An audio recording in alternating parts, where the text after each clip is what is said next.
Hello, Chris and the city of Tempe. I just wanted to put this quick video together of the completed pontoon workboat.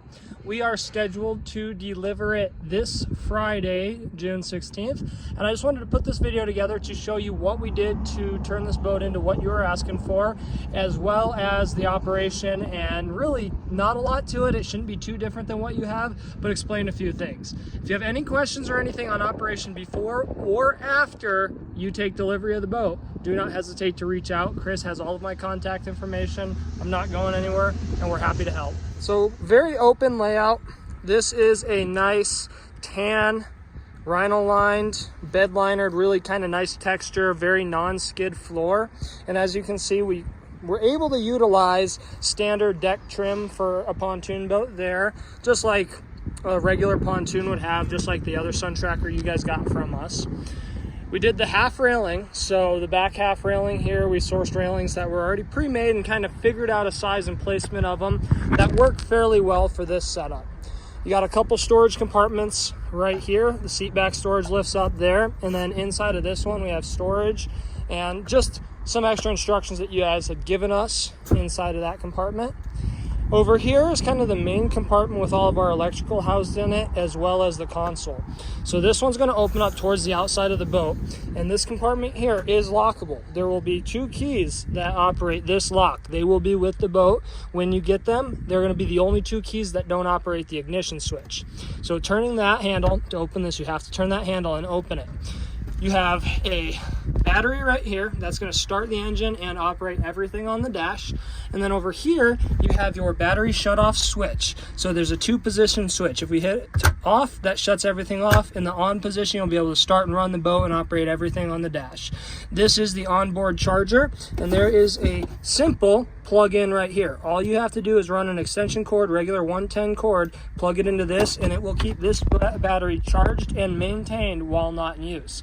While the engine's running, the engine will in fact actually charge and maintain this battery. Right here, extra seat back storage.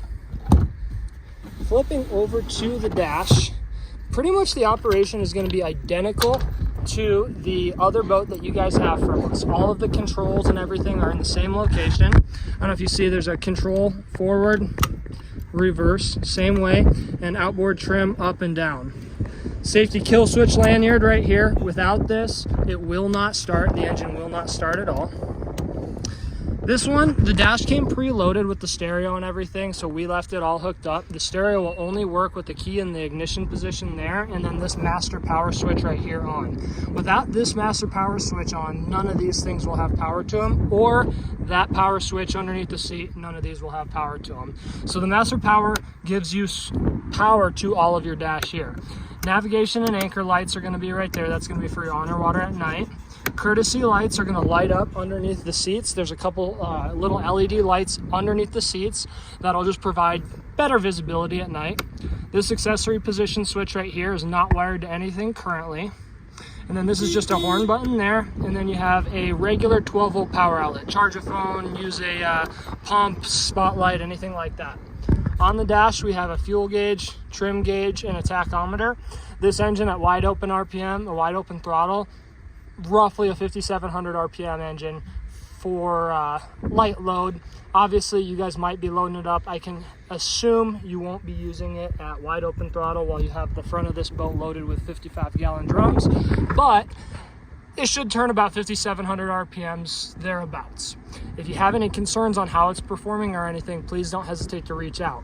As far as performance goes, just like the last boat, the best thing that you're gonna do on the engine is run it for about 2 hours, avoiding full throttle and avoiding over 4,000 RPMs. You have to guess on the 2 hours. There's not really an hour meter on the boat that you can read. We can plug into the engine as a Mercury dealer and read the hours. Unfortunately, you cannot if you don't have the Mercury software. So for the first 2 hours of use, just be nice to the boat. Go run it around the lake, break it in at less than 4,000 RPMs or less than full throttle. Once you've hit 2 hours, then you can hit full throttle and you can bring it up to speed beyond that 4,000 RPMs and the engine's broken in. Annual servicing will be broken down in the owner's manual provided. That'll be provided underneath the seat in that lock box next to the battery. And then the annual servicing is going to be an engine oil change and a gear oil change every year or 100 hours of use. And then you'll change the gear oil and fuel filter at the same time. All the other servicing that you do on the other pontoon, the 24-foot you got from us a few years back, is exactly the same.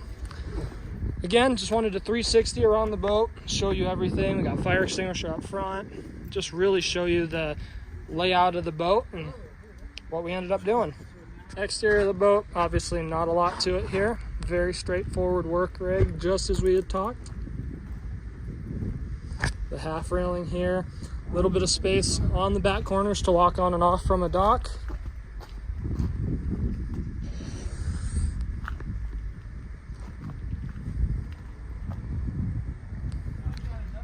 Fuel fill right here, that's just going to be regular 87.